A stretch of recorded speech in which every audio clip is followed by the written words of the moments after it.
2021 has been a wild year for rap. Major names like NBA Youngboy and Pooh Shiesty are facing some serious time behind bars, and there have even been a few RICO cases against gang-affiliated rappers. Dallas, Texas artist Yella Beezy is the most recent artist to get arrested for gun and drug charges. Let's take a close look at what happened. Yella Beezy is a rapper from Dallas, Texas, known for tracks like That's On Me and Back At It Again. Beezy grew up in the Oak Cliff neighborhood of Dallas and was raised by a single mom after his father was murdered at their home on Mother's Day when he was only 12 years old. Beezy played basketball and football when he was young and originally wanted to be a professional athlete. But during his teenage years, he started hustling to pay the bills. He ended up dropping out of high school for fighting and joined a Crip gang. He started getting locked up in the 8th grade and was sent to the county jail for the first time at 17. Beezy started rapping at age 13 and was inspired by Louisiana artists like Kevin Gates and Lil Boosie. He released his first mixtape, Mash Mode Overload, at 14, but his breakout hit didn't come until 2015 with the track Trappin' Designer from his Broke Nights, Rich Days mixtapes. He released the track That's On Me in 2017, which peaked at number 56 on the Billboard Hot 100. This earned him a deal with LA Reid's Hit Code Records, and it seemed like things were really taking off for Beezy. But every success story has a few bumps in the road. In October 2018, the rapper was shot 4 times on the Sam Rayburn Tollway in Lewisville, Texas. Now, we have learned that Yella Beezy is the person shot multiple times on the Sam Rayburn Toll Road this weekend. Our David GOONS is live at the local radio station that gave this Dallas rapper his big break with some reaction. The rapper had just left the club and was heading home around 3:30 a.m. He had just moved into a new home and didn't remember his new address, so he looked down to pull it up on his phone. That's when someone pulled up beside him and started letting off shots. He was shot 23 times and was hit by 4 of them. He ended up crashing his car, then jumped out and started running down the road. He called his girl and mother, but some people noticed and called the police. He survived the shooting, but 2 of the bullets had to stay inside him so it wouldn't cause more damage. Yella Beezy never commented on the motive behind the shooting in public, but there's been speculation that it had something to do with his beef with Dallas rapper Mo3. The war between these 2 rappers actually started over a beef Mo3 had with another rapper, Go Yayo. Even though they were once all cool, at some point, Go Yayo and Mo3 had a falling out. Yayo then banned him from Fort Worth and challenged him to a fight on IG Live. Mo3 just ignored the ban. When he got booked for a club in Fort Worth, not long after, Go Yayo and his people showed up and cornered him. Mo3 ended up shooting his way out of the club and hit an innocent bystander who was killed. A person was killed at a Fort Worth strip club. 3 others were hurt. This happened at Corset's Cabaret on Camp Bowie West. It's not clear what led to the shooting. Police weren't able to tell us whether it started inside the building or in the parking lot. Both Go Yayo and Mo3 were arrested for the murder, but the case ended up falling apart. But now that blood had been spilled, the beef between Go Yayo and Mo3 was super serious. Other rappers in Dallas were forced to pick sides, including Yella Beezy and another rapper named Trap Boy Freddy. Beezy and Freddy were both cool with Go Yayo, and so in Mo3's eyes, he couldn't rock with them anymore. Trap Boy Freddy ended up dropping a collab with Beezy, Go Yayo, and a bunch of other local rappers called Six Pit. Mo3 was not invited to be on the track, even though he and Freddy used to be cool, which is when they started forming their own beef. Not long after that, Yella Beezy would end up getting shot coming home from the club, showing that the tension in Dallas was getting serious. About a month before Beezy was shot, a Dallas comedian named Roy Lee was shot in the leg and ended up getting a blood clot, which killed him. Yella Beezy was beefing with Roy Lee at the time, and many believed the rapper may have had something to do with the hit. Mo3 was good friends with Roy Lee, and so it's been suggested that the highway shooting was his way of getting revenge. Mo3 ended up dropping a track called 219, dedicated to Roy Lee, where he basically admits to being the one who almost took out Yella Beezy. On the track he raps, "I hit up that rapper, you made him famous. Yeah, he barely made it, but will not again." And Law's asking about a body in Fort Worth, "Had my show, but do not recall it. You heard that rapper got shot in the tollway? No, I don't. Who? Whatchamacallit?" So, at this point, Mo3 was beefing with half of Dallas. Not long after that, Trap Boy Freddy's car got shot up because of all the drama. According to rumors, Mo3 went to try and talk it out with him because they used to be friends. But Freddy wasn't having it and pulled a Draco on him. After that, they started beefing on IG Live and things got heated. Mo3 said that Freddy was scared to fight, but Freddy followed up by asking why he's talking on live if they're in the same city. How's you going live and we in the same city? Let's get this gangster shit popping. Call me, let's pop up. A few months after that, Mo3 claims that Yella Beezy got him arrested at a show where they were both set to perform. In an interview with No Jumper, Mo3 said that he didn't even know he and Beezy had problems, so he decided to do the show even though they were both on the lineup. But before he could get on stage, the police ended up arresting him. At first, they told him it was for an outstanding warrant, But after they had him in handcuffs, they let him know that Yella Beezy said he didn't feel comfortable performing in the same place. Around the same time, Beezy did an interview with DJ Vlad, where Vlad brings up the Mo3 beef and Beezy denies that he even knows him.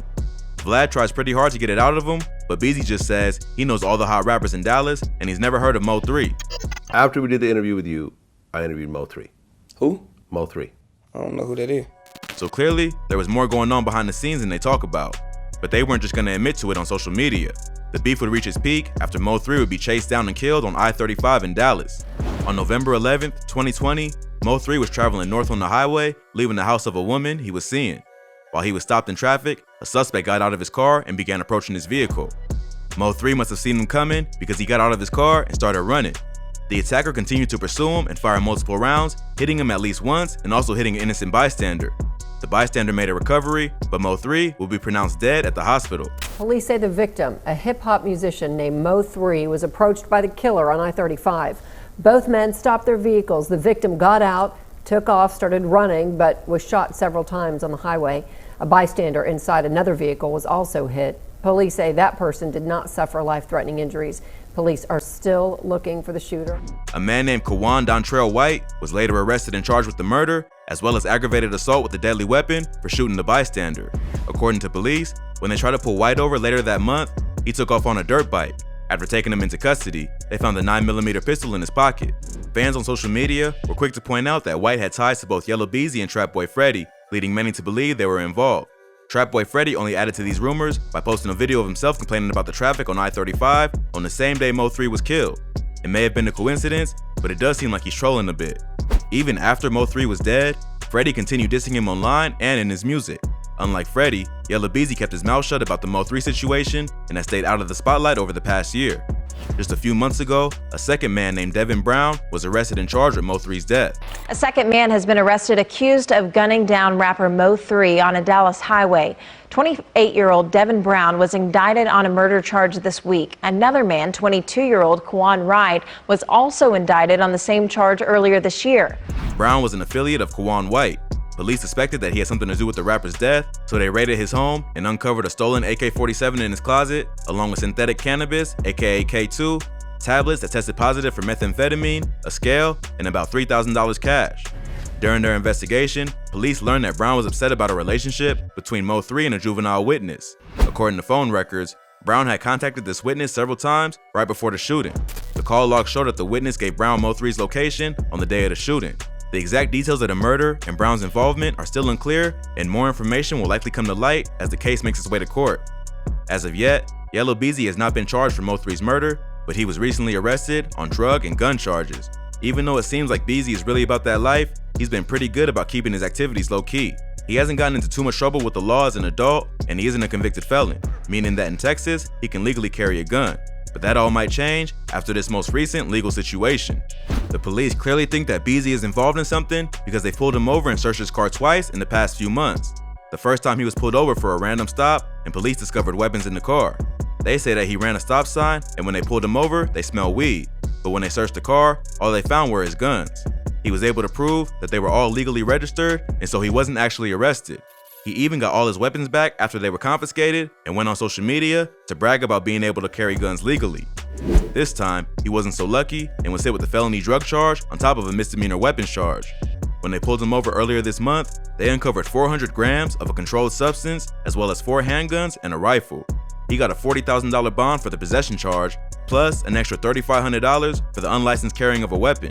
So it looks like the cops got what they wanted this time and caught Beezy with some products and an unlicensed gun. It's not clear what substance he was caught with, but it could have been something as simple as some weed. They're a little less strict on guns in Texas than in other places, but they don't play around when it comes to drugs, so it could have been anything. It seems like it's a case that the rapper can probably beat, especially because he doesn't have a crazy arrest record already.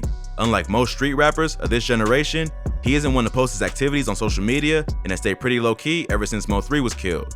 So the police don't have as much evidence to suggest that he's a danger to the community and still has a foot in the streets. After getting out, Yella Beezy went on Instagram to explain what happened. According to him, his friend owns a brand of hand sanitizer that's packaged to look like bottles of lean. He even showed the product on camera with a label that said hand sanitizer. When he got pulled over, the police thought he had real lean in the bottles, which is why they arrested him.